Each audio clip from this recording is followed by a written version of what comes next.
that driving around a $97,000 BMW and personally paying off $27,000 of that over 3 years is still a good deal for ratepayers, factoring in the higher resale value the council will realise when the car is sold. Clive Matthew Wilson is joining us from the Dog and Lemon Guide online. Good afternoon, Clive. Good afternoon.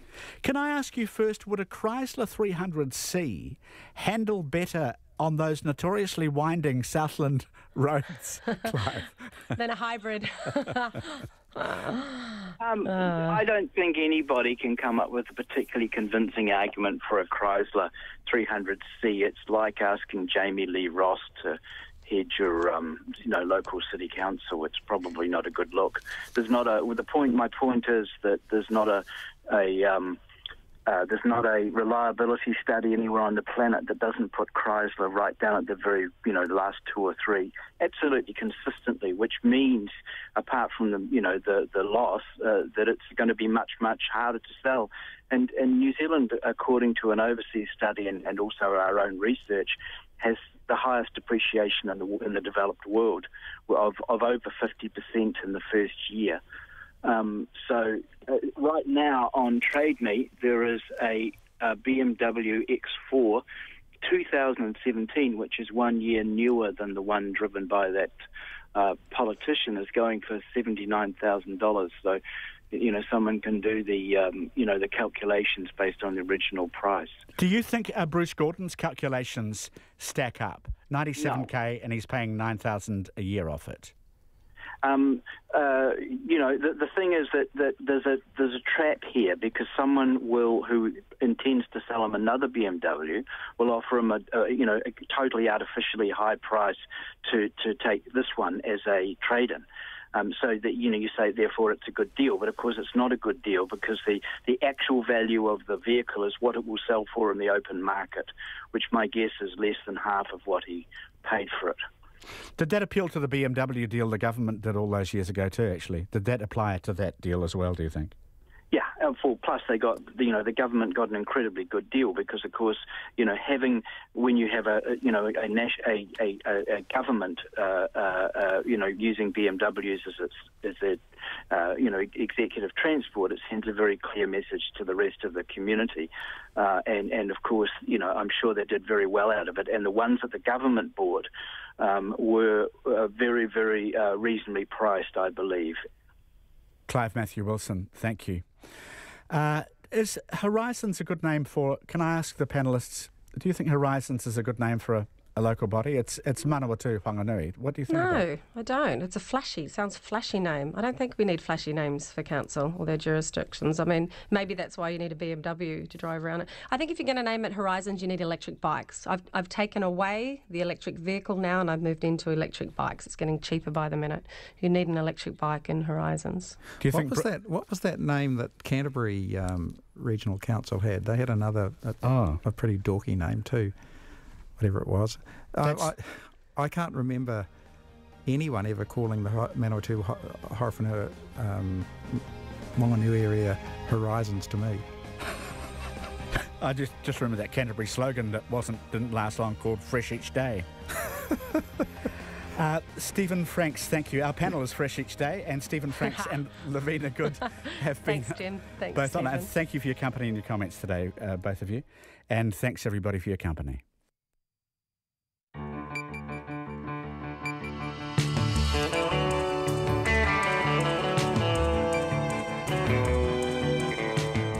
Whakalofalaki atu. This is Checkpoint. I'm Alex Perrottet. Thanks for joining us. Coming up, sources tell Checkpoint that National Party President Peter Goodfellow facilitated a confidentiality agreement that stopped a woman speaking out about her harassment allegations against Jamie Lee Ross.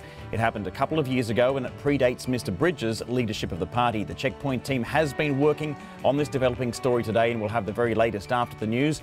Meanwhile, in the past half hour, Mr Ross and Mr Goodfellow have both sent us text exchanges between Mr Ross and National Party General Manager Greg Hamilton about that alleged $100,000 donation.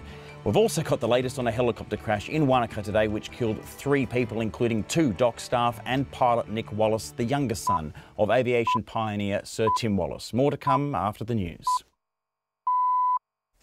RNZ News at 5. Kia ora, good afternoon. Ko Katrina Batanaho. 3 people have died in a helicopter crash in Wanaka today, including the son of aviation pioneer Sir Tim Wallace. 2 Department of Conservation staff were on board the leased Hughes 500 helicopter when it came down outside the resort town of Wanaka this morning, shortly after takeoff. Timothy Brown reports. Among the dead is pilot Nick Wallace, the younger brother of Matthew Wallace, who died in a helicopter crash in Lake Wanaka in July. The helicopter had taken off from Wanaka Airport for the Landsborough Valley and was on its way to undertake tar control in the Haast area when it crashed. Inspector Olaf Jensen says the scene will be secured overnight and the police are working on scene examination and recovery of the victims' bodies. The Department of Conservation says it is rallying around family and colleagues of the staff who died. Director General Lou Sanson says he is devastated by the news and knew all involved. The tar control operation has been put on hold. In Dunedin, Timothy Brown. The former National Party MP, Jamie Lee Ross, has released text messages between himself and the party's General Manager, Greg Hamilton. The messages discuss a group of donations that were transferred to the Botany Electric account for the party. Mr Hamilton queries some of the details of the donations, saying many of the addresses provided don't match those on the electoral roll. The National Party has verified the text messages and confirmed the Botany Electorate received 8 donations and Mr Ross declared 8 donations to the party. It says there has been speculation it received a $100,000 donation, but says there was no such donation. Mr Ross claims the party leader, Simon Bridges, asked him to split up a $100,000 donation from a Chinese businessman, which would be a breach of electoral law.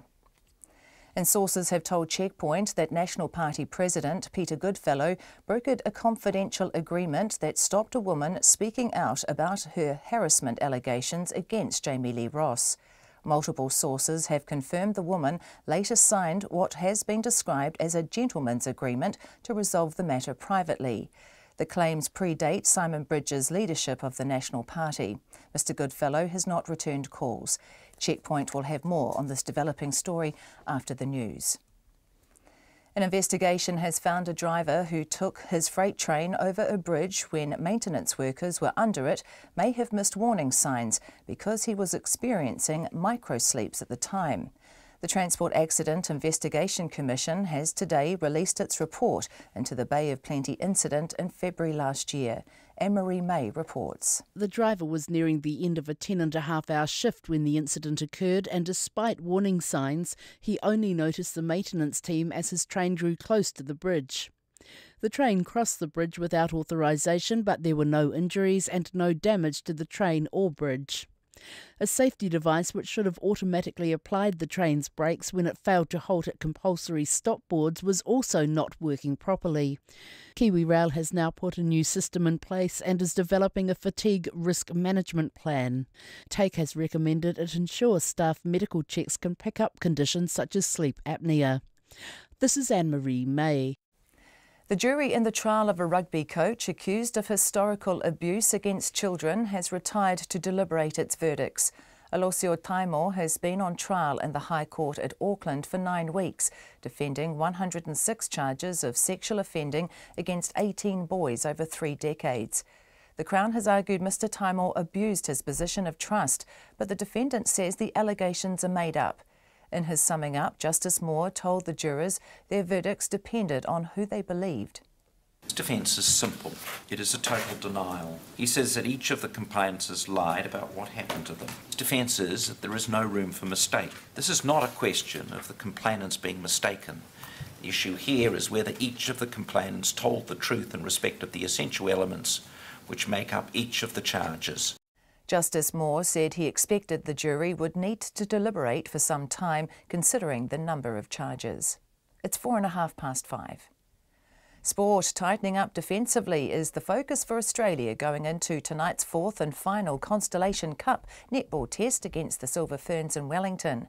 New Zealand beat Australia 55-44 in their last encounter, but haven't managed consecutive wins against the world champions since 2013. And coach Lisa Alexander is adamant it won't happen tonight. It's absolutely critical. Winning games is what we're in the business to do. So, you know, it's not acceptable to have the sort of loss we had the other night. Certainly we've discussed that, and I think, you know, the players are very determined and the coaching staff to hit back hard. Coach Lisa Alexander. Australia lead the series 2-1, with the Silver Ferns needing to win tonight's test by 14 goals or more to secure the trophy. Thomas Burdick, one of only 3 players to have beaten all of men tennis's Big Four, will make his debut at Auckland's ASB Classic in January. Burdick has been in the men's top 10 for much of the past decade, having beaten Roger Federer, Rafael Nadal, Novak Djokovic and Andy Murray at Grand Slams. The Czech player is 9th on the all-time prize money list for men's players and has long been a target for tournament organisers here. He's been sidelined with a back injury since before Wimbledon, meaning a refreshed Burdick will begin his year in Auckland. Usain Bolt will continue his A-League trial with the Central Coast Mariners after reportedly rejecting a Maltese side's 2-year offer to fly the Coupe. The Jamaican sprint champion has ruled out signing with Valletta FC, according to Australian media reports. That's the news. Queues for cannabis in Canada. He was the first in line, the first person to get in to get his marijuana. I spoke to him after the fact. He said it was better than Christmas, one of the best days of his life. High stakes at show day. If he wins, I might keep him for a little bit more. If he loses, he's getting his head chopped off. And holding heads high at Parliament. I intend to leave here with class. Class is a commodity which just doesn't seem to be in conspicuous supply in politics at the moment. Stay classy. Morning Report with Guy Aspinall and Susie Ferguson, weekdays from 6. Then after 9, news as it happens. In-depth conversations with world-leading experts and the latest trends you need to know about. Join me, Catherine Ryan, on 9 to noon after Morning Report on RNZ National. Met Service weather now through to midnight tomorrow. Northland, cloudy periods and isolated showers. Auckland to Taranaki, also Coromandel, Taumaranui and Taihepe. Partly cloudy with isolated showers, clearing south of Auckland this afternoon and further north this evening, mainly fine tomorrow. The Bay of Plenty, Taupo, Gisborne and Hawke's Bay, mainly fine, apart from isolated showers about the ranges this afternoon and evening. Whanganui to the Kapiti coast, becoming fine this afternoon. Wairarapa, Wellington and Marlborough, a shower or two possible this afternoon, then becoming fine. Nelson, Canterbury, Otago and Southland, fine, apart from isolated showers about the ranges of Nelson and Canterbury this afternoon. Bulla, Westland and Fiordland, afternoon fine breaks, clouding over this evening and light rain developing south of Bulla overnight. The Chatham Islands, a few showers tonight and tomorrow morning, otherwise mainly fine. It's 8 minutes past 5 and you're listening to Checkpoint. Thanks very much, Katrina. Thanks for joining us tonight. Coming up, we will have the latest on the fatal Wanaka helicopter crash that's killed 3 people today. But of course, first this evening, more drama for the National Party as Jamie Lee Ross makes good on his promise to release text messages he exchanged with Party General Manager Greg Hamilton. Moments after we received those texts, and it's only been in the last hour, Party President Peter Goodfellow also issued a statement attaching the same texts and denying that there was a $100,000 donation. We will have more on that soon, but first my fellow Checkpoint presenter Lisa Owen joins me in the studio to go through what's been another developing day in this saga. Lisa, you have information today that a female member of the National Party made complaints to the party some time ago about the behaviour of Jamie Lee Ross. That's right. This woman, as you say, was a member of the National Party. She moved in similar political circles to Mr Ross. She says that she felt bullied and threatened by Jamie Lee Ross and that she felt pressured to support him. She said she got on one occasion a phone call from Mr Ross and that it was a threatening phone call, what she describes as a threatening phone call. It came from a burner phone. That's the way she's described it. She says she knows his number, but this came from a different phone. Initially, she didn't recognise the voice. The person was speaking to her in what she says were dark tones in a severe voice. And then this person identified themselves as Jamie Lee Ross, according to her, and spoke in his normal voice. He told her that she was throwing her career away and that they were at war. She says that she felt it was a disgusting thing to say to her. She felt threatened and she said, quote, "I felt extremely frightened." And she says that feeling continues today. Now, asked why she feels that way, she says, quote, I knew what he was capable of. I knew the circles he ran in. Now, this woman also received calls from a man called Simon Lusk. Loosely, you would say he's kind of a political operative. He featured in the book Dirty Politics, and he is known to work with Jamie Lee Ross. This woman says that she was offered political advancement and support in her career as long as she unquestioningly supported Jamie Lee Ross. And she says, her words, that she felt like it was blackmail in a way. Support Jamie Lee Ross and good things will come to you. If you don't, they won't. Now, what's important here is that we have sought comment from both Simon Lusk as well as Jamie Lee Ross today on these accusations, haven't we? Yeah, absolutely. We have approached Simon Lusk. He's refused to talk to us. Jamie Lee Ross has not responded directly to our queries about these specific allegations. But we know during this week he has denied any wrongdoing in this area, says he hasn't harassed anyone and that he's comfortable with his actions. Okay. Why is she talking now, Lisa? Well, she says that to watch him climb to the top of the National Party and to be made a senior whip, in her words, it was horrible. She says she cares deeply about the National Party and she's not speaking out to bring bad publicity to the National Party, but she wants people to know, she says, about Jamie Lee Ross. Remember, this is a man who says he's going to stand again. He's seeking a fresh mandate. Okay. Lisa, thank you for that so far. Don't go anywhere. We're going to come back to you. Right now, we're actually going to go to Simon Bridges' comments. He's in Hawke's Bay today, and he repeated today that Jamie Lee Ross was a liar and deceptive, and he said none of the women who have raised issues about inappropriate conduct disclosed anything that would make it a criminal matter. He also said they didn't want or wish for it to be treated as an employment matter. Speaking to media in Hawke's Bay today, where he was visiting the A&P show, the national leader said he was completely unaware of Mr Ross's true character until very recently. I'm gutted about this story and everything that it's about. I am in admiration of the courage of these women for what has happened here.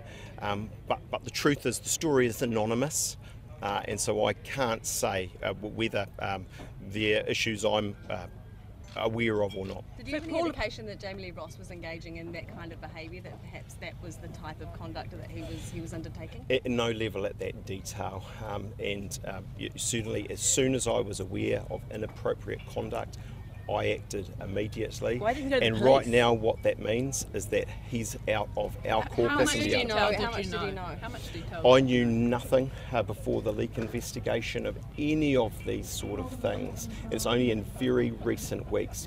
Within a day of learning about these things, I confronted Jamie Lee Ross about them and have made sure, actually at the end of all of this, he is no longer part of our So what was Paula Bennett referring to when she was talking about inappropriate behaviour of a married MP? What was she talking about? Well, you'd have to ask her. I'm not going to go into that. I'm not going to go into any details. So and I'll tell you why. About those allegations. I'm going to tell you why I'm not going to go into any details, because actually, unlike Jamie Lee Ross, I respect privacy and I respect the women who have been brave here, and I'm not going to go into any details. So do you condemn them, the fact that Paula Bennett even made reference to that? Well, I don't think she's made any reference to any detail about a woman who may or may not be involved here. She talked about Jamie Lee Ross and his conduct. Did you raise harassment claims with Jamie Lee Ross? I'm not going to get into the words of what was said, because as I say, unlike Jamie Lee Ross, I respect privacy, but I raised inappropriate conduct with him. I treat it seriously. I have absolutely no doubt in my mind I dealt with things in the right way and in the way that they need to be done. Are you aware of these allegations? Look, I'll leave that for New Zealanders to judge on all of the evidence there. I've been clear about my views on Jamie Lee Ross, his lying, his deceit, his manipulation. New Zealanders will be taking a very strong view, I think. Did you ever see any hints of that kind of behaviour from him? You know, Jamie Lee Ross, clever, as I say, a deceitful person, and when the leak inquiry happened, I did not know who it was. You know, it's, as I say, only in very recent weeks that we've started to understand some of what has happened. Any indications that he was a narcissist, that he was manipulative, any of these accusations that these women have put forward? Do you have any hint that that was the kind of person he was? No, I was completely unaware of these matters. Paula Bennett says that the National Parties are providing support to these 4 women. If you knew about these allegations, why didn't you take them to the police? Why did you deal with them yourself? No one has ever disclosed a criminal matter to us. In fact, I wouldn't even say have wanted and wished for employment matters to be raised, but they've raised inappropriate conduct, and within a day of learning of those, I put those and dealt with them, and I have acted in the absolute interests of these women.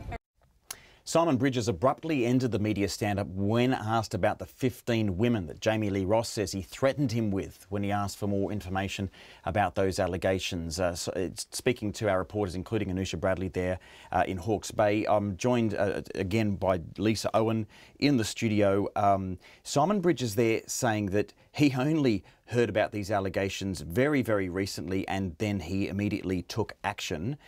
But how long ago did the National Party know about these allegations? Well, this is the interesting thing. Obviously, you have the parliamentary wing of the National Party, and then you have all the party functions off-site, if you like. And it's becoming increasingly evident that some senior people within the National Party knew about what was going on. In fact, several sources have confirmed to Checkpoint a particular case involving Peter Goodfellow, who, of course, is the president of the National Party. Now, Peter Goodfellow, according to these sources, facilitated what has been described as a gentleman's agreement, in essence a confidentiality agreement with a female complainant, a woman who complained about Jamie Lee Ross's bullying behaviour and raised her concerns about harassment from Jamie Lee Ross. Peter Goodfellow was, according to these sources, in a room with this complainant, knew of her concerns, along with other senior National Party members who were also present. This woman then went on to sign the so-called gentleman's agreement, which, well, I suppose the purpose of it was to prevent her from speaking publicly about some of the issues that she had raised with Peter Goodfellow and other National Party members. Now, we've made multiple attempts to discuss this with Peter Goodfellow. What he has said is that the matter was dealt with at the time and he has nothing further to add, but there's more questions that we need answers to about who knew what, when, and how much of this information was passed on to Simon Bridges, because Simon Bridges wasn't leader at the time.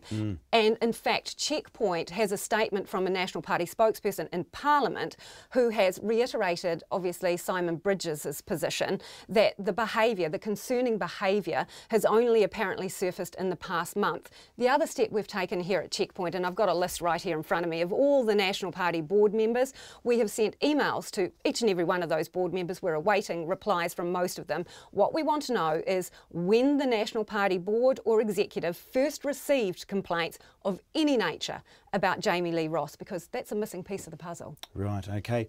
Anything else about, or any other information or allegations about Jamie Lee Ross's behaviour? Yeah, certainly. There is one other very interesting aspect which has surfaced during our speaking to numerous people over the last few days. Checkpoint is now aware of the fact that Mr Ross was involved, according to sources, in facilitating a trespass notice against another member of the National Party. So this person went to attend a National Party meeting and was presented with a trespass notice preventing them from entering. It wasn't given to them by Jamie Lee Ross, but it was given to them by a person who said they were acting on Jamie Lee Ross's advice. So it was signed off by another official, but the individual who was trespassed was told that they were receiving this document because they had disrespected Mr Ross's family and were not welcome at this National Party meeting, even though they were a member of the National Party. That was also bumped up to National Party officials and dealt with, and that person then proceeded to attend future meetings. Right, okay. Thank you very much for the update, Lisa Owen. There's obviously a lot more to come on this, so do stay tuned to Checkpoint. We are going to go back to Mr Bridges now because, of course, the other piece in this puzzle that's been put together bit by bit this week is that damning conversation that was released yesterday by Jamie Lee Ross, the back half of which includes, again, damning comments made by Mr Bridges about his own colleagues. Today he says he's confident that his friends, as he called them, in the Indian Sikh community back him, will vote for his party in a botany by-election and want National back in government. Mr Bridges today described the dinner he had at, I'll get the name right, at Sung Yi Kwin's home as convivial, and he said there has never been any talks of hopes that Mr Zung's son would make his way into a national caucus nor enter the party's candidate school. He said his party is unified. I've got the full confidence of my caucus. I feel incredibly energised in the job. I'm looking forward to botany and winning that by-election well, and holding this government to account on the stuff I know matters, like petrol prices, taxes and their wasteful spending. Can you be sure that Jamie Lee Ross doesn't have anything further that is incriminating about you on tape? I feel incredibly comfortable about where I sit. I feel incredibly comfortable knowing in my own skin that I'm a person of integrity and that he's got nothing that's going to make any difference. And I deeply regret that, and I've made that clear. How is that? How does that show integrity? Look, as I say, I deeply regret it. I've said that to Maureen Pugh. She's been incredibly gracious and forgiving, and I deeply appreciate that. How does your caucus know that you're not calling the rest of them swear words and names, and how do they trust you now, knowing that's how you talk about your MPs? Well, look, I think 55 MPs are unified, they're strong, and they're behind me as leader. And the reality is, you know that's true because you talk to them every day, and that's all they tell you. They believe in me, they believe in National, they believe in holding this wasteful tax and spend government to account. Have you badmouthed any of your other MPs? Look, I'm not going to get into all of the Jamie Lee Ross antics, all of the things. Have you badmouthed any of your other MPs? Well, look, what we know is that Jamie Lee Ross has had a gross breach of trust. Yes or no? He is a liar. I'm not going to play these silly games. It's very clear. I'm someone of integrity. I have the full support of my caucus. I'm ambitious for the things we've got coming up. Botany, holding this government to account. And now that we've got rid of Jamie Lee Ross, something 55 MPs unanimously supported, we're going to get on with our job. Today, though, even here, you were asked for a please explain from the Sikh community. Is today about mending relationships? Look, in truth, I think what I heard from my friends was that they are behind me. They want a change of government. They want to see me as Prime Minister because they know that this is a tax and spend government. They want me to win botany. They want me to hold this government to account, and that's what I intend to do. Did you have to apologise today? No, they were very satisfied with what I said. Why didn't you stick up for the Indian community in that conversation with Jamie Lee Ross? Look, I think the reality is, it was a silly and poor thing he said. But what I was, but you didn't correct him. What I said, actually I think it's pretty clear, and that is that for National, we are a party that wants to reflect the face of New Zealand and its multiculturalism, and that does mean actually as Chinese communities grow, as Indian communities. Multiculturalism. It sounded like tokenism, not diversity. It was a blunt conversation, but I entirely disagree with that. When you went along with it, you said yeah, and that's what we've got right now.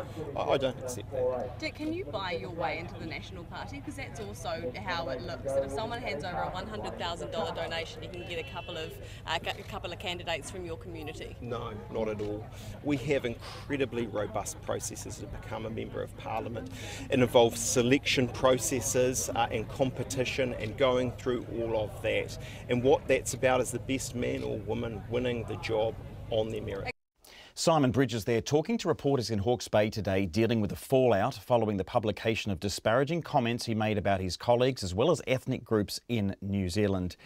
Now, at 23.5 minutes past 5, that's about, well, it's almost 1 hour after we received text messages from Jamie Lee Ross. He broke his silence after he promised to send us those text messages. They are, of course, between himself and the National Party General Manager, Greg Hamilton. Our Deputy Political Editor, Chris Bramwell, has been sifting through them, and she joins us now from Parliament. Good evening to you, Chris. Hi, Alex. So you've just freshly received what Jamie Lee Ross has sent through. What have you read? So basically it goes like this. Jamie Lee Ross texts Greg Hamilton and says he's been asked to track down individual donors but is unable to do that. He says funds were transferred to National's botany account, he's the botany MP, and was told the names and addresses for the donors and he passed those on. Greg Hamilton replies that they do by law need those names and addresses, but in this case many of the addresses provided don't match what's on the electoral roll, and he goes on to say that he's happy to try to confirm that from his end. Jamie Lee Ross then replies and says that it was Simon Bridges that arranged the donation, or groups of donations, and that he was tasked with collecting it, and asks if there's a particular problem and the law hasn't been complied with, then they can probably give the money back. Greg Hamilton replies and says that would be a shame, and he's happy to talk to whoever he needs to so they can line up the donors with the electoral roll, and suggests asking the person who provided the names and addresses and starting from there. Now, these text messages were received or sent back and forth on the 12th of September, so that's 3 months after the recording that was released yesterday where they talked about the $100,000 donation. National has released the same messages because I think they clearly feared that the text could be edited or doctored in some way, but I've looked at both sides and they line up perfectly. They're pretty the same, aren't they? Yeah, they are exactly the same, apart from one name is blanked out. And Peter Goodfellow also released a statement saying that there was speculation that National had received a $100,000 donation and said there was no such donation, but he did confirm the Botany electorate received 8 donations and Mr Ross declared 8 donations to the party. Now, I think the texts are not a smoking gun. They pretty much confirm what Jamie Lee Ross said to media the other day about the conversation between himself and Greg Hamilton. I think the only curious thing is Greg Hamilton's statement that the addresses don't match up with what's on the electoral roll. Yes, Chris, it's certainly, I guess we can read this as Jamie Lee Ross under-delivering again, right? Potentially. I mean, the recording yesterday, we all listened to the donation part of it and it was interesting, but as you just heard in the track there before with media talking to Simon Bridges, it was really the second half of that phone call where there was the bombshell, where he really talked in disparaging terms about Maureen Pugh and was quite offhand about David Carter and Chris Finlayson. That was the part of the call that was actually, I think, more undermining than anything about the donations. So in both respects, with the texts, with the phone call, it's hard to say if there's much there that is really going to get Simon Bridges in trouble. Of course, that's really up to the police now to look at that and look at these text messages and decide for themselves whether or not there's anything to investigate. Yes, because if you look at those texts, the ones you read out, Jamie Lee Ross tells Greg Hamilton that, hey, this is Simon Bridges' organisation. I have been instructed to receive these and to deal with it through the Botany electorate. So really what we're left with is simply a he said against a he said in terms of what the instructions, alleged instructions, let's make clear, from Simon Bridges were. None of what he's actually shared us in terms of hardcore conclusive evidence really points the finger at Simon Bridges. I agree, but the other thing to say is that some of the National MPs that I've talked to off the record say that they think in both instances that Simon Bridges is being set up. Now, David Carter said to me on record last night that he read the transcript of that phone conversation, and he said it was clear to him that Simon Bridges was being set up. Now, I think in this case again as well, it's Jamie Lee Ross who's saying what Simon Bridges told him to do to Greg Hamilton. So there will be a lot of talk in the background about the texts, about the phone conversation, and whether or not Simon Bridges was being set up. Chris Bramwell, thank you very much for your time and the information and analysis you provided this evening. That's our Deputy Political Editor, Chris Bramwell, and it's just coming up to 28 minutes past 5. 2 Department of Conservation staff are dead after a helicopter crashed near Wanaka Airport this morning. Nick Wallace, the youngest son of aviation pioneer Sir Tim Wallace, was piloting the Hughes 500 helicopter. It's the second tragedy for the family in recent months after his brother Matthew died when his helicopter crashed into Lake Wanaka in July. Our Otago Southland reporter Timothy Brown has filed this report. Shortly before 11 o'clock this morning, emergency services were called to a fiery helicopter crash about 1.5 kilometres from the aerodrome at Wanaka Airport. 3 ambulances and a rescue helicopter were called for, but soon stood down as the worst possible news was confirmed. There were no survivors. Wanaka resident Alan Mackay was at his daughter's house close to the crash site. I was at my daughter's place, which is within 1 kilometre of the crash scene, and we heard nothing.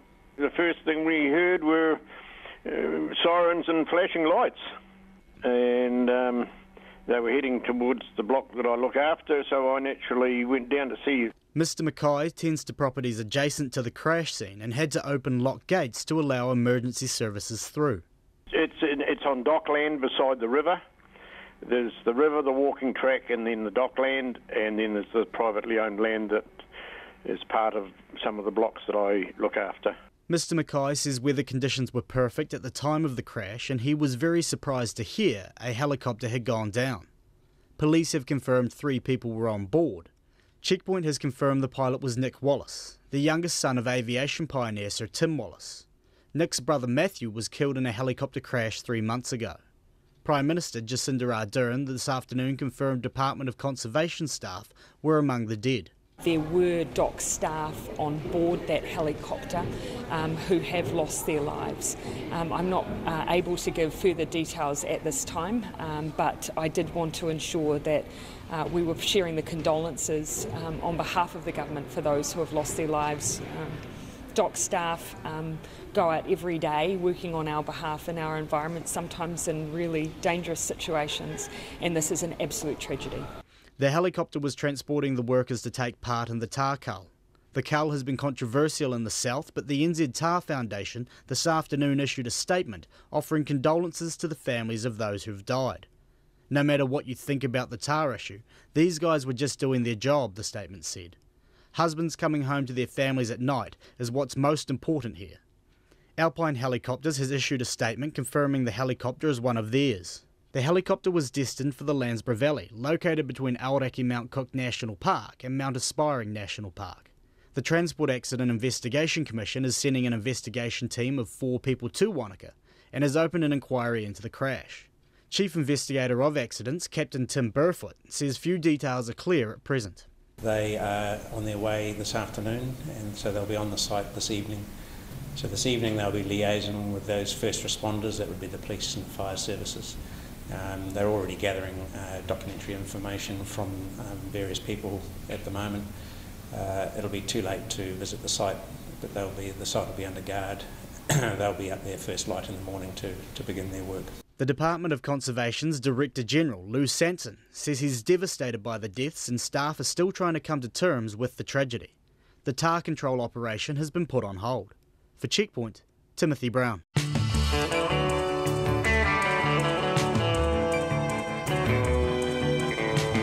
It's coming up to 28 minutes to 6 on Checkpoint. Thanks for joining us this evening. Coming up on the program, crime scene investigators leave the residence of Saudi Arabia's Consul General in Turkey after the disappearance of the Saudi journalist Jamal Khashoggi. Secondary schools are struggling to find teachers and they're warned the situation might get worse. And Maureen Pugh's constituents rank her usefulness after Simon Bridges' character assessment was revealed by Jamie Lee Ross yesterday. Now, we'd love your feedback on everything political or anything else you'd like to share with us this evening. You can text us on 2101. You can tweet us at CheckpointRNZ, Facebook us at Checkpoint, or you can send us an email. Our address is checkpoint@radionz.co.nz. Plenty more to come, but first, here's Katrina Batten with the headlines. 3 people have died in a helicopter crash in Wanaka today, including the son of aviation pioneer Sir Tim Wallace.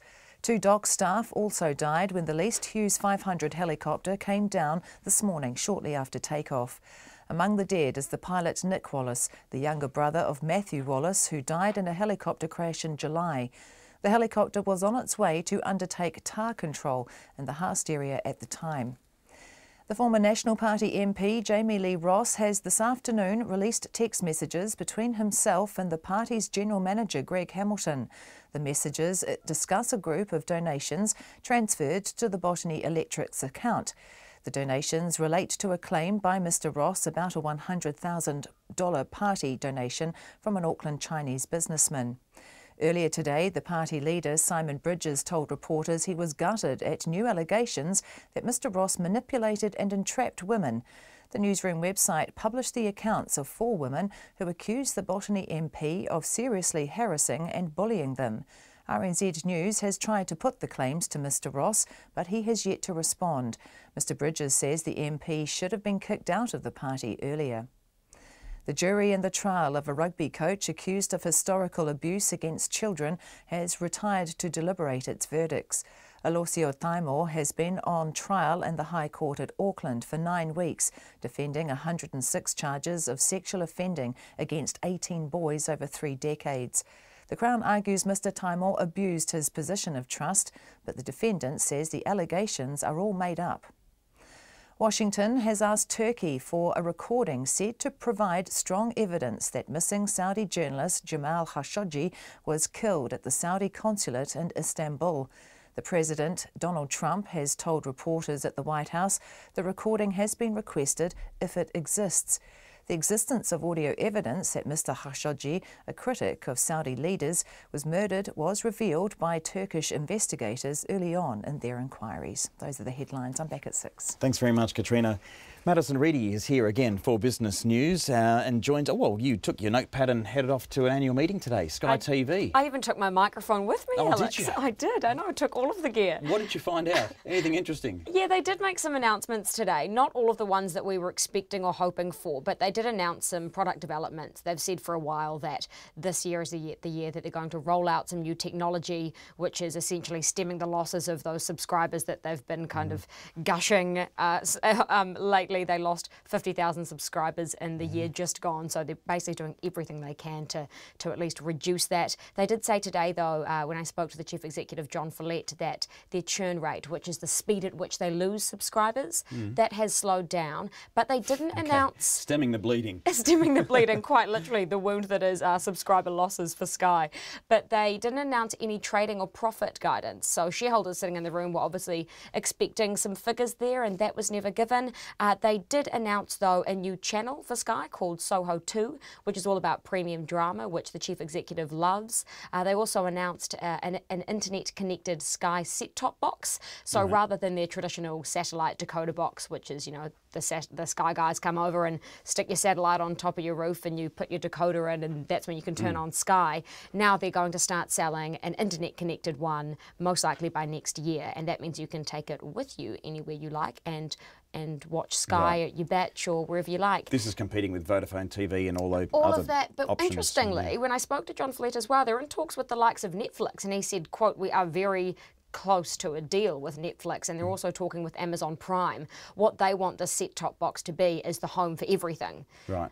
So that's their plan there. We were also expecting an announcement about the new chief executive. John Follett is leaving. Right. He announced earlier this year that he was heading out after about 17 years in the chief executive seat, but they didn't announce that today. They are down to 4 candidates though. 3 are offshore. 1 is from within their ranks. No name given there, but there is speculation that it's Jason Hollingworth, who was the chief financial officer, but they had no comment when I asked them about that. Now you're about to tell us that we're going to get slugged with another tax, are you? It's not all bad though. Right. So this one here is what's been dubbed the Amazon tax. And it's been dubbed that because retailers have been frustrated ever since the rise of this global tech giant and online marketplace giant Amazon. And if you didn't know, Amazon actually started selling books. And books are one of the things that have been a low value item that aren't taxed. We don't pay goods and services tax on them if you buy them from the likes of Amazon overseas. So retailers here, local retailers, have obviously been frustrated about that because bookstores here have to put GST on the likes of their books. So what the Revenue Minister, Stuart Nash, announced today is that there will be a tax coming into effect from October next year. There will be a tax, a GST tax on low-value goods below the $1,000 threshold. But it's not all bad. When you see a tax, you obviously think you're going to have to pay more on something. But in the case of this one, things that are typically under a threshold, which was about $400, right. We now don't actually have to pay what was a duty tariff, which is about 10%. We have to pay that now. That'll be whacked. We don't have to pay that anymore. And also a border processing fee won't have to be paid either. The government did give a very good example on this. So they used the example of a $300 jacket. So if you bought that online now, that would cost you about $432. And that's because you have to pay a 10% duty tariff, a border processing fee, and GST on top of it. But under the new law from next year, you'll only have to pay $345 for the $300 jacket. That's because you'll only be paying GST. Wow, he sold that well. Through you. and there are a few things there as well that we will see that price on items online, so you'll be able to see it. It'll be quite transparent. So it'll be transparent. Great. A quick run of the markets today. We closed down just 1 point, which is almost not worth mentioning, is it? So we closed tonight at 8,911. The New Zealand dollar's buying at 65.5 US cents, 91.8 Australian and 50 British pence. Wonderful. Thank you very much. Madison Reedy there with the latest in the business world, and it's just coming up to 20 minutes to 6. At least 19 people have been killed and more than 50 injured when an 18-year-old student detonated a bomb and then opened fire in the small city of Kerch in Crimea. Now, Crimea, of course, is the former Ukrainian territory which was annexed by Russia 4 years ago.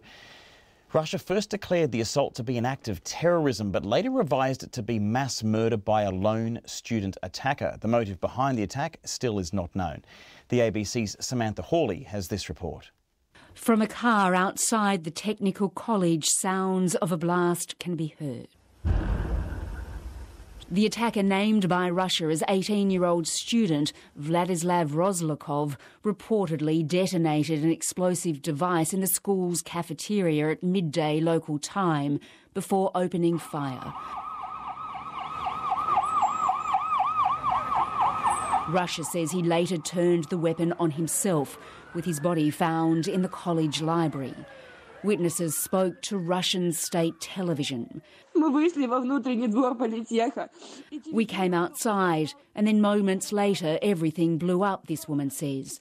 I was running and I saw how guys were just falling down with blood all over the place. The dead were mainly teenagers, sparking memories of the 2004 Beslan school terrorism attack. The Russian President Vladimir Putin expressed his condolences.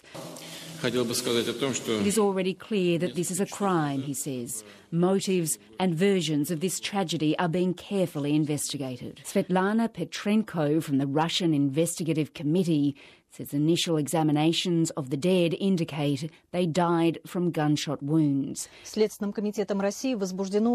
identity of the young man who came to the college right before the incident has been established, she says. He was the one holding a gun. He was a fourth-year college student. 3 days of mourning have been declared. Samantha Hawley with that report at 19 minutes to 6. A group of crime scene investigators has left the residence of Saudi Arabia's Consul General in Turkey after examining it in connection with the disappearance of the Saudi journalist Jamal Khashoggi. Mr Khashoggi was last seen entering the Saudi consulate in Istanbul more than 2 weeks ago. Despite mounting evidence against Saudi Arabia and the release of gruesome details of the suspected murder, the US President Donald Trump is still warning against rushing to judgment over what may have happened. The ABC's Stephanie March has the very latest. Turkish police, armed with a drone, ultraviolet lights and forensic kits, spent the day examining the residence of the Saudi consulate in Istanbul today. While the official investigation is ongoing, the speculation about what happened to Jamal Khashoggi is getting increasingly gruesome. Media outlets are quoting an unnamed Turkish official describing an audio recording of Mr Khashoggi being slaughtered inside the consulate. It allegedly reveals his fingers were chopped off and he was later beheaded. Speaking at the White House, US President Donald Trump says he just wants to find out what happened and has asked Turkey for any video or audio recordings. I'm not sure yet that it exists. Probably does, possibly does. I'll have a full report on that from Mike when he comes back. His Secretary of State Mike Pompeo has met with Saudi and Turkish leaders. En route back to Washington from the Middle East, Secretary Pompeo refused to comment when asked if he's heard the alleged audio recording and says Saudi Arabia needs to be given time to complete its investigations. If a country engages in activity that is unlawful, it's unacceptable. There's no one is going to defend activity of that nature. We just need to simply say what happened. Mr Trump has said rogue killers may be responsible for Mr Khashoggi's disappearance. He denies he's giving Saudi Arabia cover to absolve its leadership of any responsibility and continues to talk up the kingdom's importance as a US ally.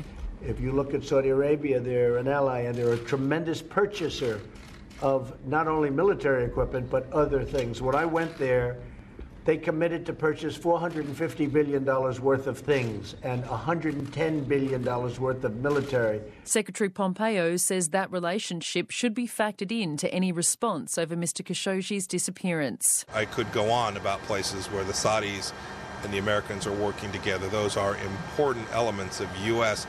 national policy that are in Americans' best interests.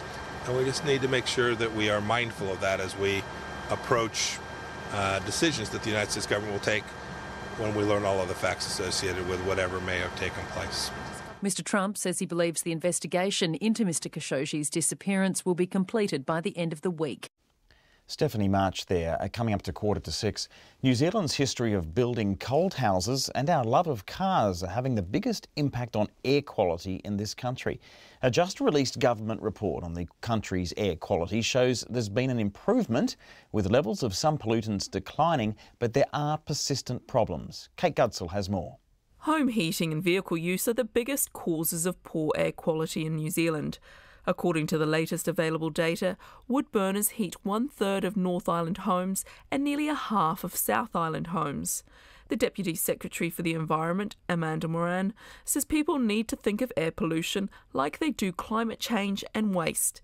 She says that while there are costs to improving air quality, there are also costs to not doing anything. We need to manage air quality and warm homes, and if we go too far on one or the other, then we can have negative impacts in relation to the other. The powerful thing about managing air quality is that any small thing that you do as an individual makes an impact on your air quality around you. You can make small choices that are cost effective that will really make a significant improvement, like choosing to burn dry wood. The most recent 3 years of available data shows 30 of 51 airsheds exceeded the national air quality standard on multiple days. In 2014, Alexandra, Arrowtown and Cromwell all had about 50 days where the air pollution was above required levels. However, the number of days this has happened for these towns fell in subsequent years. Central Otago Mayor Tim Cadogan says the regional council brought in new standards for wood burners and provided subsidies for them, which has seen residents change their behaviour. People are far more conscious now of burning wet wood, damping down the fireplace to allow more smoke out and so forth. So things have changed significantly and improved vastly in the last decade or so. Even with the subsidies, Tim Cadogan says installing a new wood burner is not a cheap exercise.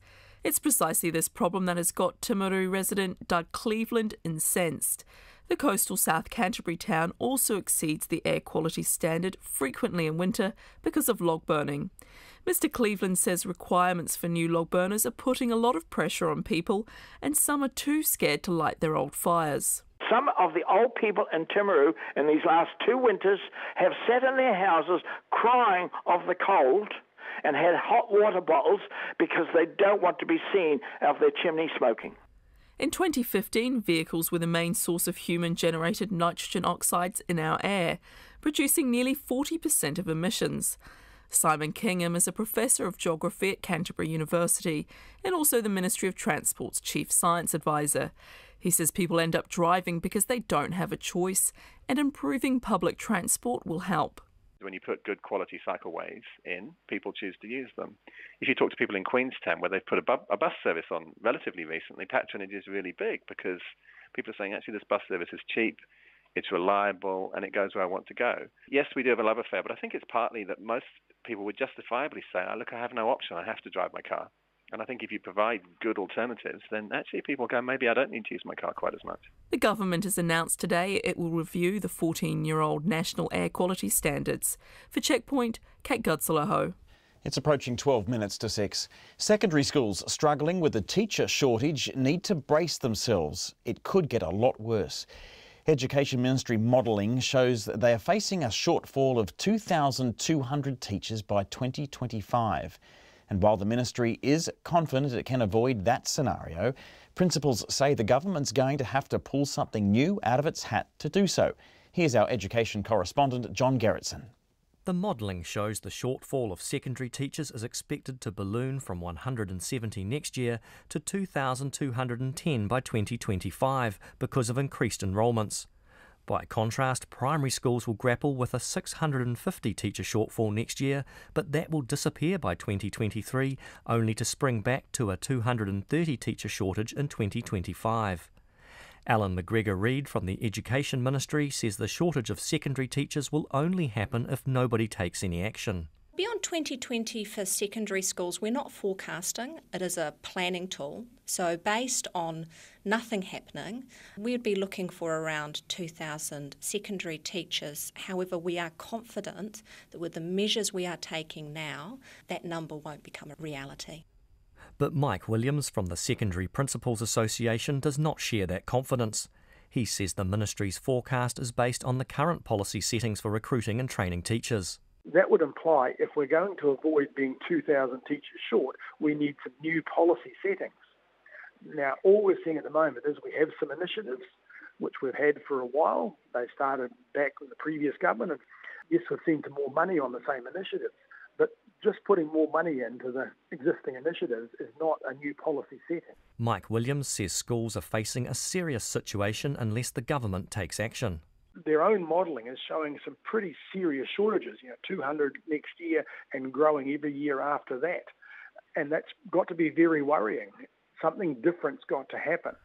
Mike Williams says the government must make teaching a more attractive career by improving teachers' status in the community as well as their salaries and workloads. The ministry's figures show an improving situation for primary schools with no shortage by 2023, though things worsen after that date. Fetu Cormack from the Principals Federation says he takes no comfort from that prediction. We want an assurance that this data is actually correct. I mean, we were told just recently that by 2020 things would flatline and that we wouldn't have the shortage, but now in the documentation coming out of the ministry, they're talking at around 2023 that things will flatline. And while the Education Ministry might be confident it can avoid a teacher shortfall in coming years, teachers and principals are sceptical they'll even be able to find the extra 900 teachers needed for next year. Mō te hōtaka o te ahi, ko John Gerritsen tēnei. Coming up to 9 minutes to 6, to sport now, the Silver Ferns will aim to take the Constellation Cup off the Australian Diamonds tonight in the fourth and final match of the Constellation Cup. If the Silver Ferns beat Australia by 14 goals or more in this match in Wellington, it means they'll level the series at 2-2, but it will also give them the series win on goal difference. Now, New Zealand beat Australia 55-44 on Sunday night to put themselves in contention. And joining me now to preview this decider is our sports reporter Ravinda Hunia. Tēnā koe, Ravinda. Kia ora. So, what are our chances? Got to reverse the margin from Sunday and add, 3 more points? Add 3 more, yeah. And they totally have every chance of doing that. They've already proven that they can get a win. Game 1, they lost by 15 goals. Game 2, they lost by 9. And Game 3, they came up with a win. So incrementally, they've been progressing. So it's positive. Yeah, if they follow that graph, that's right. They'll have it. Yeah. Now, who's going to be important? Maria Folau, she's up front, isn't she? She's going to be pretty crucial, isn't she? Yeah, most definitely. She's really found a home in the goal shoot position. She's traditionally a goal attack. But last game she shot 40 goals from 41 attempts. That was the game high, and possibly a career high for her. It will be really important for her to keep her wits about her, to keep a cool head. It's in front of a sold-out TSB arena tonight, so I think the crowd will be pretty loud for them, which will probably work in their favour. But expect to see the defenders coming out in full force. I was going to say, how important is that defence? Because Australia kind of crumbled in its attack last time. So how important is sort of keeping them out and away from the goal this time? Yeah, Jane Watson's been a revelation in the goalkeeper position, especially in this series. She won Player of the Match last game, well deserved. But the defensive structures that they have in place and the work that Sam Sinclair and Katrina Grant are actually doing in front of Jane Watson for Jane Watson to be able to come in from behind and pick up some ball has been real instrumental. And the Silver Ferns have been guilty in the past of getting that ball, getting the possession, but not being able to convert that into points. But last game, you could tell that there's been a lot of work done in turning defence into attack and scoring more points. Now, Ravinda, of course, you've been playing the game, you've been around the game, and you know some of these players very, very well. Are you satisfied where they're at mentally? Can they, are they confident they can do this? I am confident that they can do this. I'm confident in their coach, Nolene Taurua, who has been the breath of fresh air that this team really needed. Her holistic approach to this team, I feel, has empowered this team. Even down to voting in their own captain and things like that, has really given them a sense of their contribution to this team is noted and respected. Wonderful. Thank you very much for your preview of that. The game's tonight. The Silver Ferns take on the Australian Diamonds. All eyes on that game. The Constellation Cup is still up for grabs, and it's coming up to 6 minutes to 6. A new era has kicked off in Canada as people flock to shops to buy marijuana legally for the first time. Canada became the first industrialised nation to legalise the drug as part of a campaign vow from Prime Minister Justin Trudeau 3 years ago. There are government-run pot shops, but many provinces have been cautious, starting with limited stores and products. The CBC's Cameron McIntosh was in Winnipeg, where people had queued to get their first legal high. 10 a.m. And with that, weed in Winnipeg, like the rest of Canada, went legal. Hundreds lining up outside of Delta 9 Cannabis, one of 5 stores in the city to open its doors this morning. Thank you very much. Would you like your receipt? Yes, please. The first legal in-person transactions happening just minutes later. Matthew Dahl and Reed Tomlinson, the first here, with legal pot in their pockets. 2 grams of indica. Is that what you're looking for? Yeah, nice, easy purchase. It's a nice, clean, friendly store. I like it. Was in and out in about 2 minutes. Couldn't complain. It's easy as buying liquor, which is exactly how it should be. They could have just ordered online, but for them and many others across Canada, being at an opening was about being part of history. And it wasn't just crowds of stoners. Young, old, parents, students, and professionals all lined up. Incredible, soon to be available in Canada. At a launch party at a Toronto hotel, user Day Campbell says it's important the stigma of a pot user is being shattered. Any person affiliated to it immediately became this lazy person, this person who was unconcerned, stupid, lacked education, and that is not what cannabis means to me. I don't drink much alcohol, I don't drink coffee, I have no intention of using marijuana. Today's legalization checks off a signature promise for Prime Minister Justin Trudeau, almost a year exactly until the next election. He's staking a lot on this. Repeating claims legalizing cannabis will take money out of the black market and restrict access for children. The prohibition on marijuana has not worked in this country. Of course, not everyone sees it that way, including opposition leader Andrew Scheer, who says the plan has moved too fast. We're going to start to see the pushback, the anger from Canadians who are concerned that the government has adopted this approach. Safety is one issue. In many cities, police don't have equipment for roadside checks. Even if you're not planning on using pot, you could feel some of its side effects. It will remain illegal to take weed into the U.S. Going into Michigan today, some Canadians got extra questions. Just asked if we had any marijuana or any cannabis, and we said no. On day one, there are clear challenges for an industry just ramping up. Among them, supply. There just isn't a lot of weed out there. Lining up in St. John's, Sean Malthouse says the black market may still be more reliable. The dealers are never going to go away if you can't supply. Back in Winnipeg, in the lineup outside, Jordan Chudrick is happy, but not sure legal cannabis is all that big a win, as many provinces tighten regulations on where it can be used. The laws will determine if it's a success or not. Either way, it's a new era in Canada. The first out the door, Dahl and Tomlinson are planning to, well, celebrate. I got the day off, so time to celebrate as well. Exactly. So, yeah, have a great day. Yeah. You too. Thank you. That report from Canada from the CBC. And in breaking news here, police have recovered 97 individual Ziploc bags of synthetic cannabis following a routine traffic stop. A 25-year-old man has been arrested and is due to appear in court next Tuesday. If you thought that story was big, here's a bigger story. He spent nearly 50 years on one of the most famous streets on television, but you've probably never heard of him. Carol Spinney, who played both Big Bird and Oscar the Grouch on Sesame Street, is hanging up his feathers and coming out of the garbage can for good. Elizabeth Brown has this report. Can you tell me how to get to Sesame Street?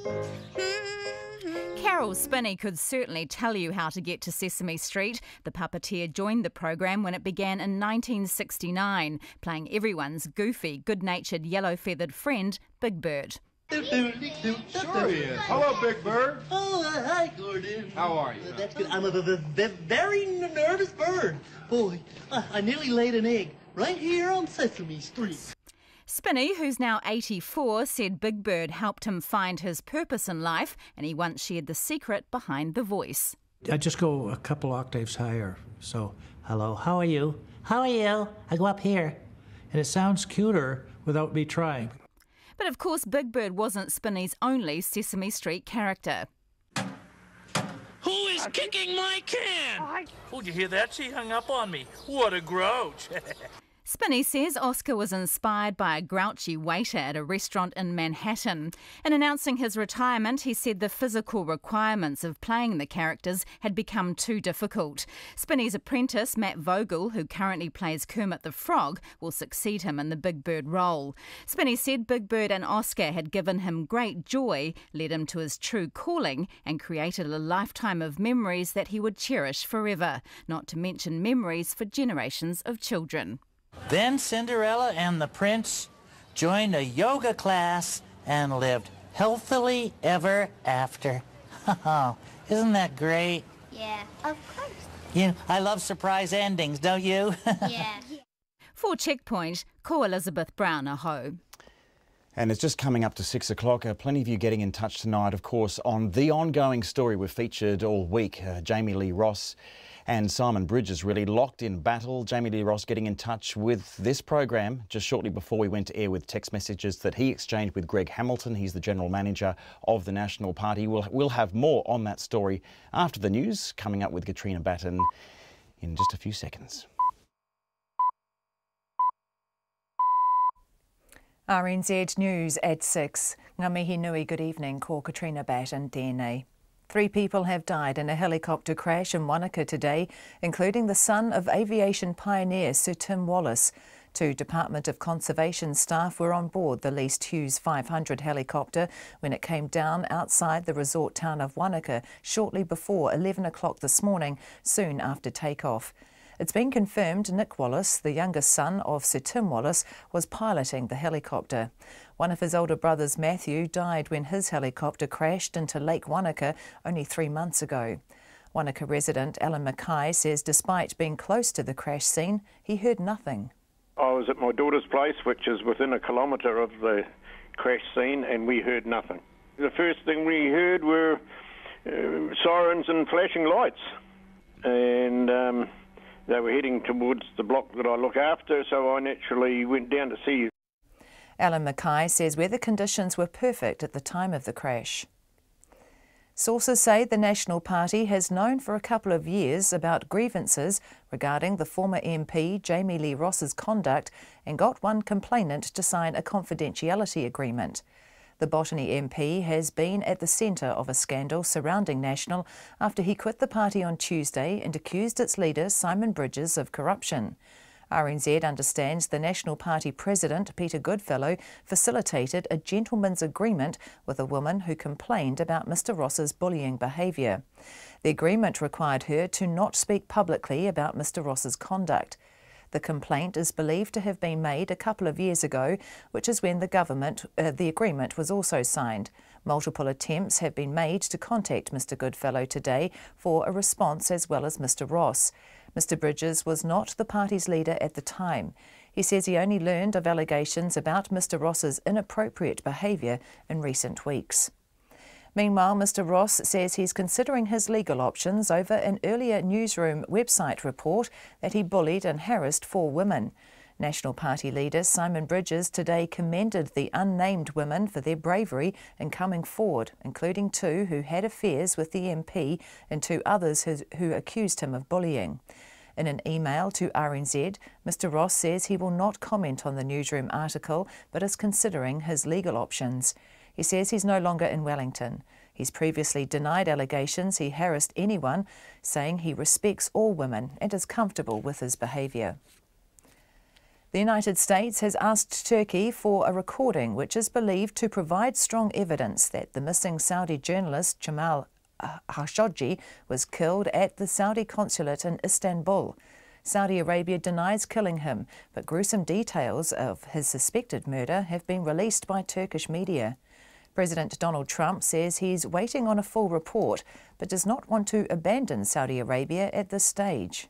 I'm not giving cover at all. With that being said, Saudi Arabia has been a very important ally of ours in the Middle East. We are stopping Iran. If you look at Saudi Arabia, they're an ally and they're a tremendous purchaser of not only military equipment, but other things. Donald Trump. Meanwhile, the Washington Post has published the last column Mr Khashoggi wrote before his disappearance, in which he refers to Arab governments being given free rein to silence the media. Firefighting foam contamination has been found above safety trigger points in some samples around Whenua Pai Air Base in Auckland. The Auckland Council says a small number of fish samples had PFAS chemicals in them at food safety levels that should trigger further investigations. 2 out of 12 surface water samples exceeded the recreational water guidelines for health. The Council says surface water, groundwater and sediment testing in most cases has contamination levels under the safety guidelines. The results follow 3 months of testing by the Defence Force in Auckland as part of nationwide investigations into the contamination. An ancient pa site on a South Auckland mountain has been carved into by an unknown vandal. A 20-metre-long path now runs through the Otahuhu hillside and 2 Fijoa trees have been planted in the area. The Tupuna Maunga Authority, which governs hilltop pa sites in Auckland, heard of the damage last week. Its operations manager, Nick Turoa, says the mountain belongs to a network of sacred Auckland maunga. All of the maunga are spiritually significant, where Māori have occupied for nigh on 1,000 years. And more importantly, they're wahi tapu and they're culturally significant. We as Aucklanders, we as New Zealanders should be working together to protect these sites. Operations Manager for the Tupuna Maunga Authority, Nick Turoa. It's 6:05. Sport, the Silver Ferns coach Nolene Taurua is relishing the prospect of playing a wounded Australian side in the Constellation Cup decider in Wellington tonight. Down 2-1 in the series, the Silver Ferns must win by 14 goals or more to win the title on goal difference. The surprise win over the world champions in the third test means Taurua and her side are still in the hunt. 2 wins coming out of the series will be amazing, and knowing where we are at the moment, that we're still in the game even to have the opportunity of presenting for the Cup. So, that's absolutely a bonus for us heading into Test 4, but also knowing that Australians are going to be wounded, and I love that. Nolene Taurua. Thomas Burdick, one of only 3 players to have beaten all of men's tennis Big Four, will make his debut at Auckland's ASB Classic in January. Burdick has been in the men's top 10 for much of the past decade, having beaten Roger Federer, Rafa Nadal, Novak Djokovic and Andy Murray at Grand Slams. The Tonga Rugby League side admits the unprecedented level of support the team gets from its fans is taking some time to get used to. Tonga played world champions Australia in Auckland on Saturday in front of a sellout crowd of 30,000 at Mount Smart Stadium in Auckland, and Jason Taumalolo says the passion of the Tongan fans is unique. I'm not used to it, and I don't think the boys are either, so we know it's going to be pretty loud on Saturday, and it was pretty loud today at training, so yeah, I think the boys are still trying to get used to loud noises and how loud it's going to be on Saturday. Jason Taumalolo, that's the news. Tonight on Nights, William Dart has words of praise for the American jazz prodigy Cecile McLaurin-Salvant. Our changing world wonders if snapper could be the next big thing when it comes to fish farming. And we get down to earth with Louis Schipper, discussing the hard work the average soil does soaking up pollution. So join me, Brian Crump, from Afternoon News at 7 on RNZ National. Met Service weather through to midnight tomorrow. Northland, cloudy periods and isolated showers. Auckland to Taranaki, also Coromandel, Taumaranui and Taihape. Partly cloudy with isolated showers clearing south of Auckland this afternoon, and further north this evening, mainly fine tomorrow. Bay of Plenty, Taupo, Gisborne and Hawke's Bay, fine apart from isolated showers about the ranges this afternoon and evening. Whanganui to the Kapiti coast becoming fine this afternoon. Wide at Upper Wellington and Marlborough, a shower or 2 possible this afternoon, then becoming fine. Nelson, Canterbury, Otago and Southland, fine apart from isolated showers about the ranges of Nelson and Canterbury this afternoon. Bulla, Westland and Fiordland, afternoon fine breaks, clouding over this evening and light rain developing south of Bulla overnight. The Chatham Islands, a few showers tonight and tomorrow morning, otherwise mainly fine. It's 6:08 and you're listening to Checkpoint. Thanks very much, Katrina. And thank you for joining us at Checkpoint. We're going back to our top story tonight. Jamie Lee Ross has gone to ground today after the political scandal engulfing him and the National Party took another explosive turn. The Botany MP now stands accused of bullying, manipulation and engaging in toxic sexual affairs after a spectacular report on the Newsroom website laid out allegations from 4 different women. And headlining this program tonight, Checkpoint journalist Lisa Owen also outlined accusations against Mr Ross from a National Party member. Mr Ross has declined to comment on the claims, aside from saying in a statement that he is considering his legal options. Here's our political reporter, Craig McCulloch. And sorry, we do have an issue with that audio. We will come back to that as soon as we can. We might just go to the next story, and it's really to do with the same thing. The Chinese businessman that was named by Jamie Lee Ross as the donor of what he calls the $100,000 donation at the centre of this saga has been described as a generous and public-spirited man by the National Party. Sung Yi-Quin was identified by Mr Ross on Tuesday as the man behind the $100,000 donation to the party, but he's also rubbed shoulders with the Prime Minister Jacinda Ardern, the Auckland Mayor Phil Goff, as well as Deputy Police Commissioner Wally Homaha. So who is Sung Yi-Quin? Katie Scotcher found out. Sung Yi-Quin is a successful Auckland businessman who came to New Zealand in 2000 with his wife. He's the owner of multiple companies involved in land development, construction and real estate. He's well known in New Zealand Chinese and government circles. But it's only this week that he's become something of a household name, thanks to expelled National MP Jamie Lee Ross. The Botany MP, in his True Confessions exit speech, named Mr Chong as the donor whose gift he was ordered to split. His wife confirmed to Checkpoint Mr Bridges had been to their home for dinner, and whilst not knowing the exact details, she wouldn't be surprised if he'd made the $100,000 donation. RNZ tried to contact Mr Chong today. The customer you've called has temporarily disconnected their mobile service. But we had no luck. Mr Chong is currently on a trip to China with the Mayor of Southland, Gary Tong. Mr Tong says the aim is to establish relationships that could lead to business gains for the South.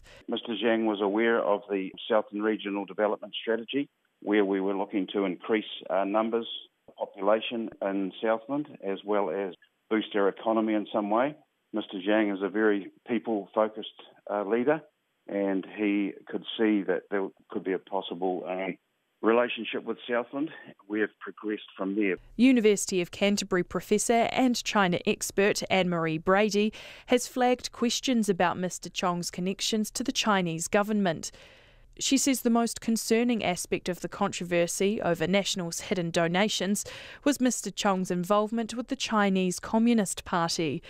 But another China expert, Stephen Noakes from Auckland University, says joining the party is the way to get ahead in business. It's very much like LinkedIn. It's a thing you do for the connections. It does not mean that everybody who joins the Communist Party is out to destroy institutions of liberal democracy or to spy on trade partners around the world. Sung Yi-Quin is also the founder of an Auckland-based body called the Chao Shan General Association.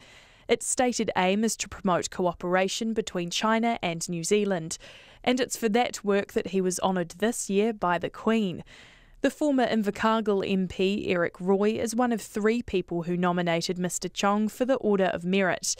Mr Roy is an advisor for the Chao Shan General Association and considers Sung Yi-Quin a friend. We were looking to give him some recognition and just establish a bit more profile from him, and certainly his work done is with the Chinese and Asian community in Auckland merited it, in my view. So I did that as a advisor to the Chao Shan Group. I have no other connections or any other reason other than that connection. And though he's a former National Party MP, Mr Roy says he never discussed politics with Mr Chong, nor did they discuss donating money to political parties. Categorically, no. I have nothing to do with the National Party's fundraising or any other part of its policy or development or in any shape, form or in any way at all. I have no connection with any of that now. But Mr Chong's reputed generosity has not been confined to one party. Auckland Mayor Phil Goff says he's met Mr Chong many times and attended an event at his house.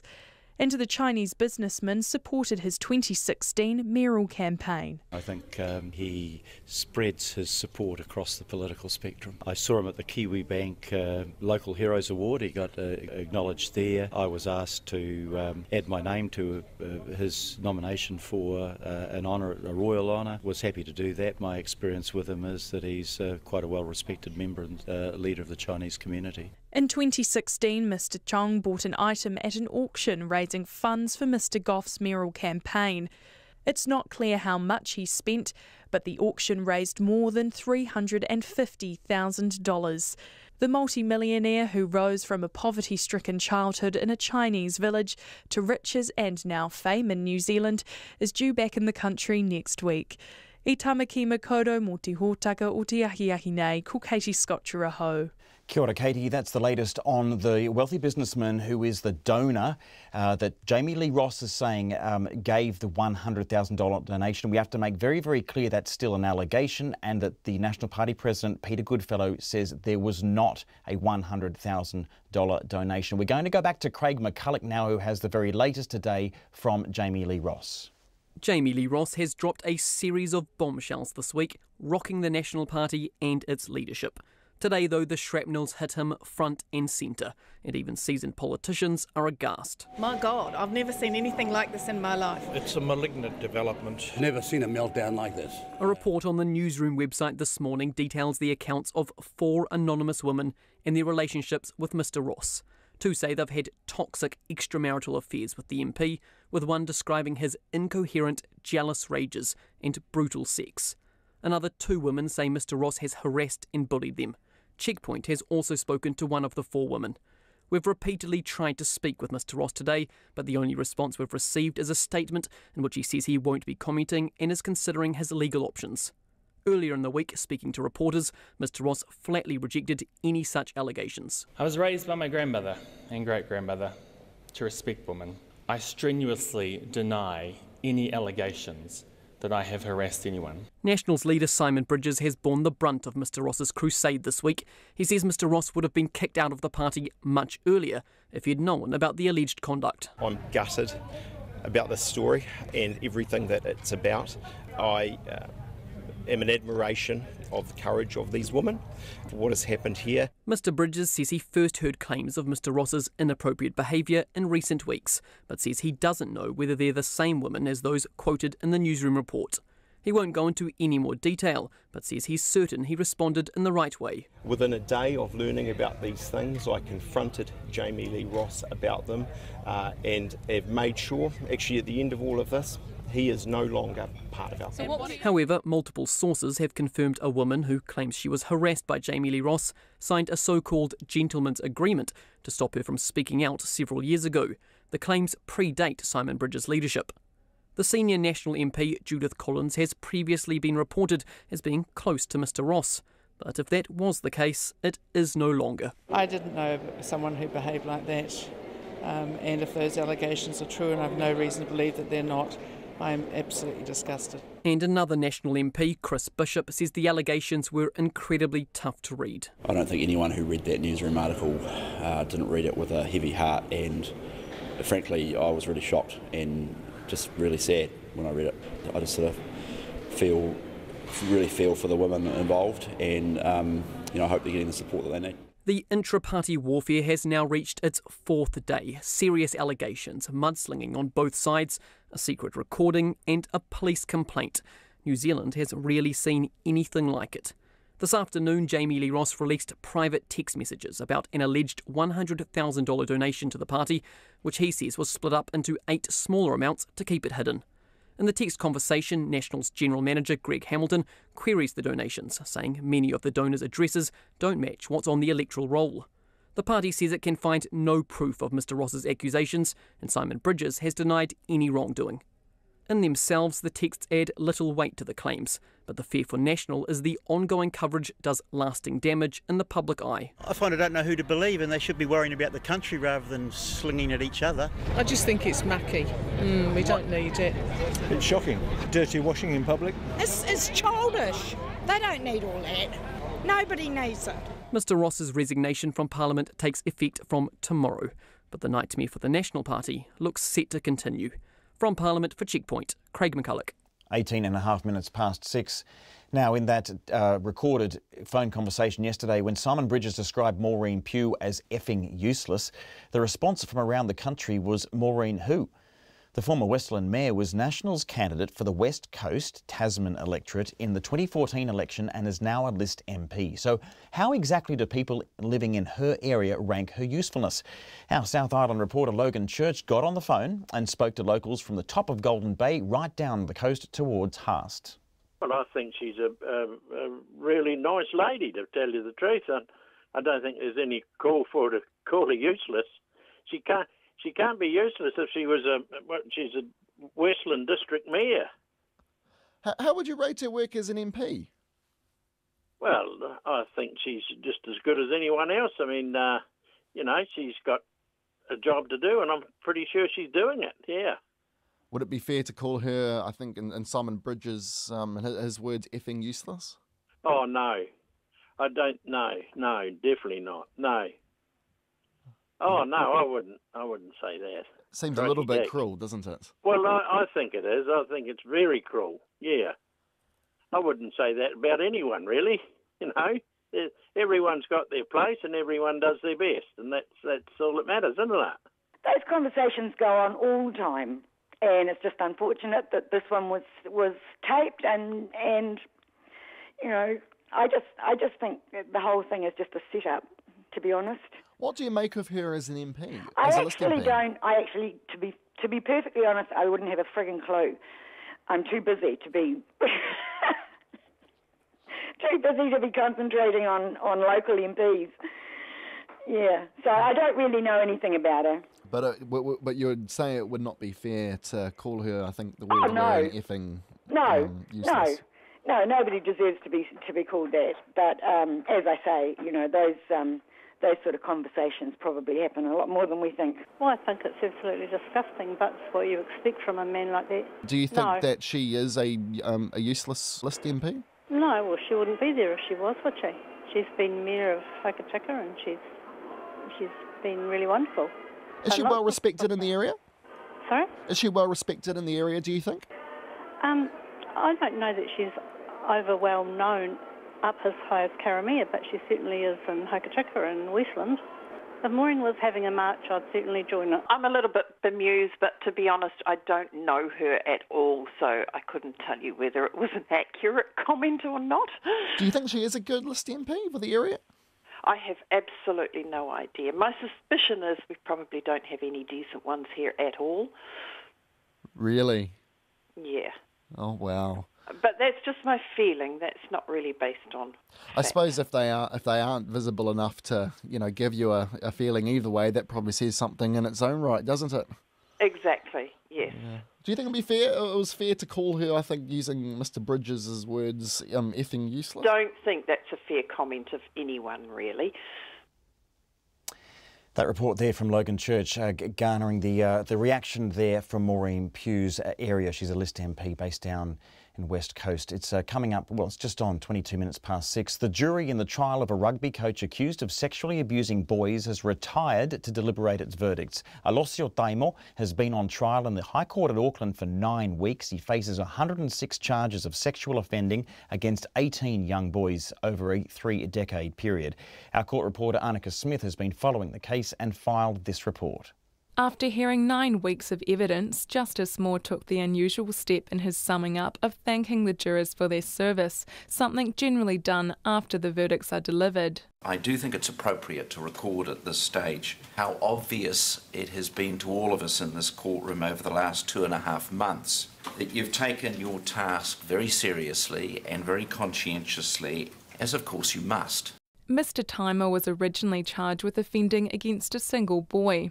The boy's auntie had overheard him telling his cousins that Mr. Taimo was gay and that he knew this because he'd touched him. When that disclosure was referred to the police and the other boys were questioned, more complainants were identified. And we know that after name suppression was lifted and Mr. Taimo's identity published in the media, further complainants came forward. The trial began with 83 charges, but that increased to 106 when complainants gave further evidence of specific incidents. In his summing up, Justice Moore told the jurors their verdicts depended on who they believed. His defence is simple. It is a total denial. He says that each of the complainants has lied about what happened to them. His defence is that there is no room for mistake. This is not a question of the complainants being mistaken. The issue here is whether each of the complainants told the truth in respect of the essential elements which make up each of the charges. Justice Moore said it had been a long and complex case with detailed evidence. As well as hearing evidence given by the complainants, the jury was shown a photograph of a boy sitting topless on Mr. Timor's bed, stored in his cell phone in a folder called Family and Forever. Justice Moore said Crown Prosecutor Jasper Rhodes used this photo to support his case that Mr. Timor had a sexual interest in Polynesian boys. Mr. Rhodes submitted to you that the photograph and the surrounding circumstances radiate an aura of intimacy. Mr. Timor flatly rejects such a suggestion. He told you the circumstances around the taking of the photograph were unremarkable and certainly not sinister. He was just trying out his new cell phone. The jury was also told about, but not shown, an explicit close-up photo of a young teenager performing a sex act on a man on Mr. Timor's cell phone. The face of the male can't be seen, and Mr. Timor told the jury it wasn't him. The Crown told the jury they could infer it was Mr. Timor based on the fact the photo was on his phone and that fabric seen in it was similar to distinctive bedding seen in police photographs of his home. The jury will resume deliberations tomorrow morning. Ātuiti ko te mātua ko Annika Smith aho. It's 6:25. It's going to be a big day on Saturday at Mount Smart Stadium. Fans are gearing up for this weekend's historic match between Tonga's national rugby team, Mate Ma'a Tonga, and the world champion Australian Kangaroos. It's a highly anticipated match after Tonga missed a showdown with Australia at last year's World Cup final after a controversial call in their last play against England. Thousands showed up to meet the Tongan team at Mount Smart Stadium yesterday, and as our reporter Indira Stewart reports, this year's fan game looks stronger than ever. The team's name, Mate Ma'a Tonga, literally translates to Die for Tonga. A hardcore name fitting for these hardcore fans. I came with my family, but my first cousin is Ben Murdoch Masila, as you can see. We're cheering him on. And having flown in from England that morning and straight into training with the team, Ben says he's putting on the shirt for his family. Oh, it's meant a lot, especially this one here. It's just been through a lot. Former Tonga and Australia rugby international John Hopoate says seeing players cross over from better paid international teams to put the Mate Ma'a Tonga shirt on has changed the game. Now Tongan kids grow up in New Zealand and Australia. They want to play for Tonga. They don't want to play for Australia and New Zealand. They want to play for Tonga, and it just makes us so proud. It makes me proud. While thousands have turned up to show support at the public fan day events around the country, the fan game is just as strong. Houses are decked out from Christchurch to Auckland's North Shore. And of course, South Auckland, home to the world's largest Pacific population. But just minutes away from the stadium, streets in Onehunga are decked out in Tongan glory. Armed with over 50 metres of red and white fabric, Silivia Molififita and her granddaughter Silivia Jr. rounded up their neighbours on Rockfield Road in Penrose to rally behind the team. We organise everybody here to work together, but we collect everything for outside to help. From trees wrapped in fine mats to decorated lampposts, even the bus stop down the road had no chance of escaping. I help my nana with the lights and with the reds. For Silivia, her support is about more than just the game. The players have put the small kingdom of Tonga on the map. Because we love Tonga, we support Mate Ma'a Tonga. We want to support Tonga. That's all. And she's passing on that pride to the next generation. I'm really proud of my grandpa and grandfather for putting lots of effort in everything that I do at my school, everything. Out in West Auckland, 25-year-old Jeff Siale Thomas has taken his pride to the streets. Literally. Above anything else, definitely, die-hard Mate Ma'a Tonga supporter. As soon as the game was officially announced 6 weeks ago, Jeff went straight to work, placing Tonga's national shield proudly on his car bonnet. He says he spent hours on his computer designing the side panels and putting on the first coat of red paint at home. For the Pacific Test, I was up and down Otahu, driving the Jeep. It was silver then, but we had some flags out the window and that sort of thing. But this game is history for us. This game is big. This game is important. A silver Jeep wasn't going to cut it. He's spent almost $3,000 on the car's renovations and had about 20 of his friends and family helping him with the work. So I've sort of calculated things as this is my Christmas present and my next year's birthday present to myself, and I think we might even be going into next year's Christmas. While it took a while to convince his mum to let him do up the car, now she's right behind him. Once we had the vinyls and the logos put on, Mum was ecstatic. She was so proud and sharing with her friends on Facebook. Nana, she loves it. She's wanted to ride shotgun with me and do a drive through Otahu as well. Jeff says he can't wait to park his car up at the game this Saturday.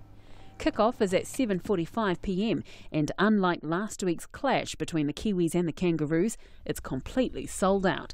Mo te hōtaka o te ahipone, ko Indira Stewart aho. And that's Checkpoint for this evening. Thanks for viewing, for listening. However you want to get in touch, you can catch up on our stories on our Facebook page or our website, rnz.co.nz. It's also the end of New Aean Language Week, so I need to bid you monuina e awhi awhi mutolo kia. We'll see you tomorrow.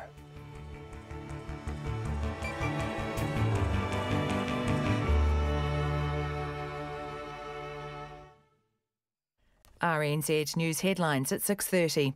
3 people have died in a helicopter crash in Wanaka, including the son of aviation pioneer Sir Tim Wallace. 2 Department of Conservation staff were also killed when the leased Hughes 500 helicopter came down outside the town soon after takeoff. Sacked National MP Jamie Lee Ross says he's considering his legal options over an earlier newsroom website report that he'd bullied and harassed 4 women. National Party leader Simon Bridges today commended the unnamed women for their bravery in coming forward. The police have seized almost 100 bags filled with synthetic drugs following a routine traffic stop in Hastings. An ancient pa site in South Auckland has been carved into by an unknown vandal. A 20-metre-long path has been dug along an Otahuhu hillside. Some bus drivers in Wellington will begin in a